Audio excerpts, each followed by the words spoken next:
Père. Alléluia. Nous allons ouvrir nos Bibles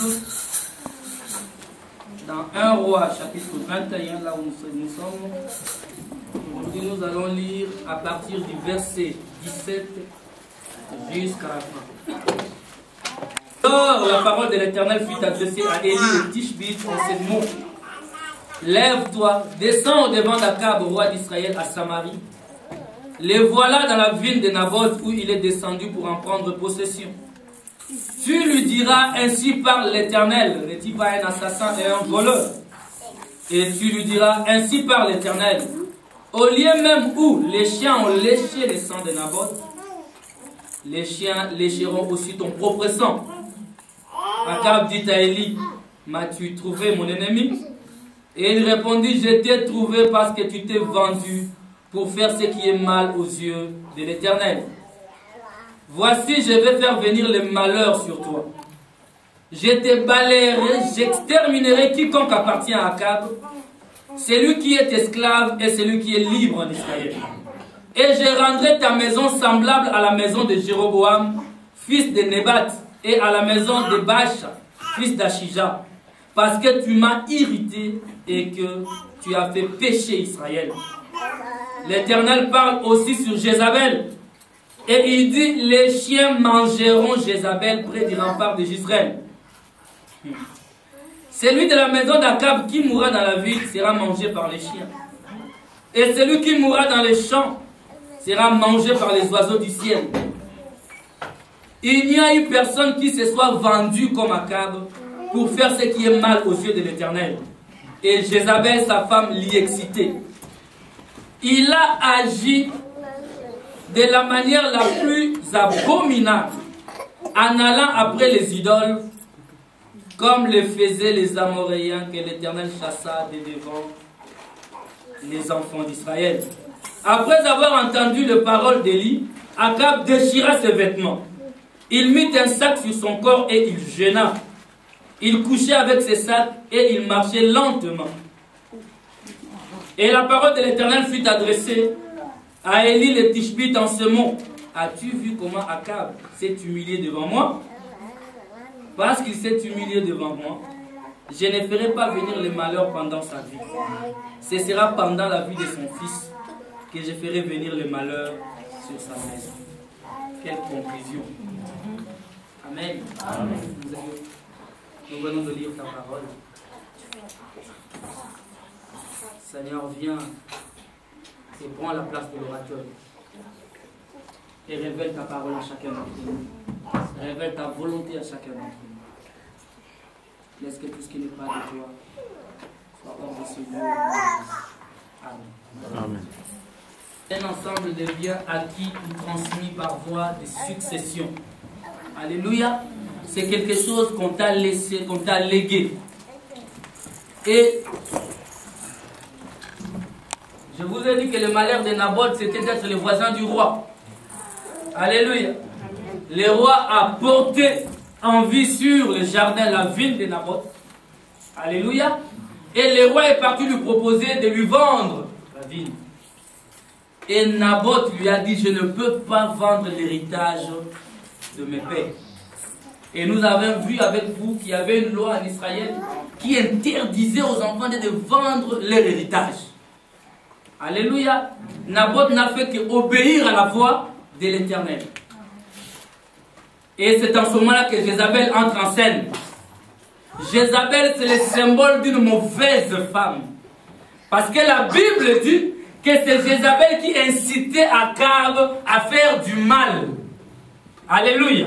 Et là, je vais insister sur le choix de la femme de ta vie. Alléluia. Parce qu'on ne se marie pas pour lâcher après. Ça va te scotcher jusqu'à la fin de ta vie. Alléluia. Amen. C'est pourquoi nous avons dit qu'il faut faire un bon choix. N'est-ce pas? N'est-ce pas? Alléluia. Amen. Jézabel entre en scène et incite Akab. Il lui dit à Akab, c'est toi qui es le roi ici en Israël ou c'est quelqu'un d'autre? Un simple citoyen te refuse sa vie et toi tu viens pleurer. Attends, mange, lave-toi, réjouis-toi, moi je vais te donner la vie de Naboth. Ça, c'est le discours d'une femme. Oh, ça, c'est le discours d'Angela Merkel, qui fait trembler toute l'Europe. Alléluia. Amen. En ce moment-là, Jézabel a monté son plan macabre. Qu'est-ce qu'il a fait? Il a écrit des lettres au nom de son mari, le roi, pour qu'on puisse condamner Naboth comme quoi il a injurié le roi et le Dieu. Et Akab n'était pas au courant. La lettre est parvenue là où il devait aller et on a tué Naboth. Aujourd'hui, je vais te faire comprendre que Naboth n'était pas mort seul. On a tué Naboth et tous ses enfants. Alléluia. Amen. Pourquoi on a tué Naboth et tous ses enfants? On verra dans la Bible. Parce que si on avait laissé les enfants, l'héritage allait être aux enfants. Il fallait supprimer tous les héritiers pour que l'héritage soit réellement ouvert à tout le monde. Alléluia. Et c'est dans cette situation que Naboth est mort avec ses enfants. Nous avons vu avec vous que Dieu ne s'est même pas occupé de Jézabel. Jézabel a fait ses histoires. Amen. Mais quand Akab se lève pour aller prendre possession de la ville, de l'héritage d'autrui, c'est en ce moment que Dieu entre en scène. Dieu dit à son serviteur Élie, va rencontrer Akab et dis-lui, même, dis-lui qu'il était un assassin et que c'était un voleur. Oh, le dimanche passé, j'ai posé la question, où est-ce qu'Akab a tué quelqu'un? Où est-ce qu'Akab a tenu Naboth par ses mains et l'a tué? Alléluia. Amen. La Bible dit les deux deviendront une seule chair. Amen. Et la responsabilité, le mari est toujours le chef de la maison. Mes sœurs, dites Amen. Amen. Parce que des fois, c'est des pilés difficiles à avaler. Alléluia. Donc, tout ce que Jézabel était en train de faire, c'était comme si Akab autorisait ça. Alléluia. Alléluia. Nous avons vu qu'Akab dans sa vie, ce n'était pas l'homme qu'il fallait. Akab, c'était une omelette réellement. Parce qu'un homme prend des décisions. Alléluia. Et j'ai dit qu'une bonne femme aime avoir un homme qui prend des décisions à la maison.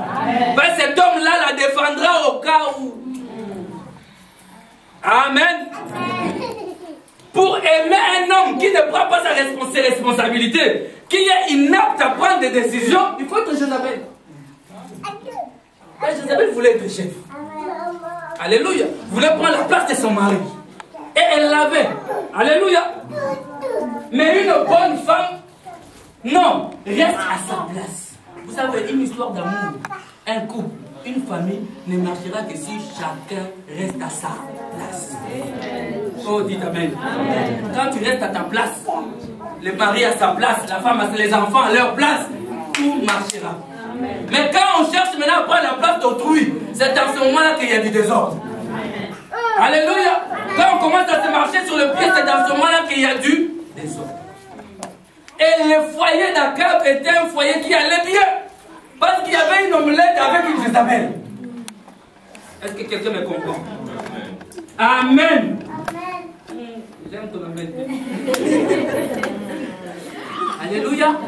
Et dans cette histoire, nous voyons que Jézabel, plutôt, Élie dit à Akab que tu es un voleur, tu es un assassin. C'est toi qui as fait tout ça. Amen. Je vous ai dit, c'est comme quand Dieu est descendu dans le jardin d'Éden. Il n'a pas dit Ève, où es-tu? Il a dit Adam, où es-tu? Même si le péché est entré par Ève. Alléluia. Parce que... Alléluia. Donc nous comprenons dans cette histoire que Naboth est mort parce qu'il voulait garder son héritage. Un chrétien a des héritages précieux. A un héritage précieux, bien aimé. Alléluia. La Bible dit nous sommes héritiers et co-héritiers avec Christ. Quelqu'un me comprend? Tout ce que Christ a hérité, bien aimé, tu l'as. Et ces choses-là, tu ne peux pas les vendre.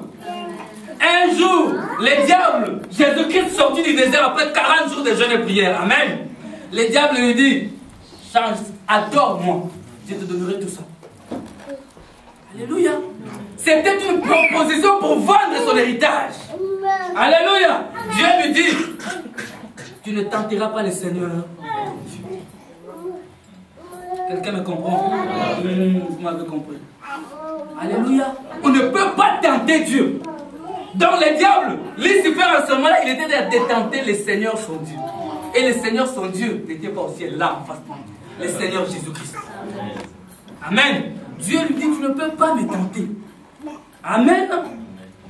Donc l'héritage que nous avons, mais nous devons garder ça. Nous avons vu aussi dans Juge, je suis en train de faire un rappel, dans Juge, où on a écrit que nous devons préserver, combattre pour le salut que nous avons. Mais tu dois combattre pour l'héritage que tu as. Alléluia. Laisse-moi te dire que chaque promesse de la Bible est un héritage pour toi. Amen. Donc tu es appelé à combattre pour que chaque promesse devienne chère dans ta vie. Oh, pour que chaque virgule de la Bible s'accomplisse dans ta vie. Alléluia. Pour que chaque portion de Dieu vienne en toi. Tu es appelé à combattre. Tu n'es pas appelé à dormir. Alléluia. La Bible dit que nous devons lutter jusqu'au sang. Amen. Lutter pour garder l'héritage que nous avons. Amen. Alléluia.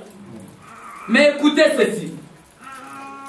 On a dit à Akab, n'oubliez pas les promesses qu'on a données à Akab. On lui dit, Akab, toi tu vas mourir. Et les chiens, ce qui sort de la bouche de Dieu s'accomplit toujours. Ok? Donc Akab tel qu'il était là, c'est pas en vain qu'il a commencé à pleurer, à prier et tout. Parce qu'il savait qu'il ne voulait pas que les chiens lèchent son sang. Ils lui ont dit, tu mourras et les chiens lécheront. Alléluia. Et ils lui ont dit, l'esclave qui est dans ta maison, ou quelqu'un de libre, tes enfants, mourront de la même manière. Et Jézabel également mourra de la même manière. Jézabel, on n'a même pas dit seulement le sang. On dit qu'on mangera sa chair. Les chiens viendront manger la chair de Jézabel. Alléluia. Aujourd'hui, nous verrons, bien aimé, celui qui cherche à s'attaquer à ton héritage, les chiens viendront lécher son sang. Oh, dis amen à Dieu. Amen. Les sorciers qui osera s'attacher à ton héritage, à l'héritage que Dieu t'a donné, amen. Aujourd'hui, il ne te touchera pas. Tu n'es pas Naboth pour mourir. Amen. Alléluia, toi tu dois vivre.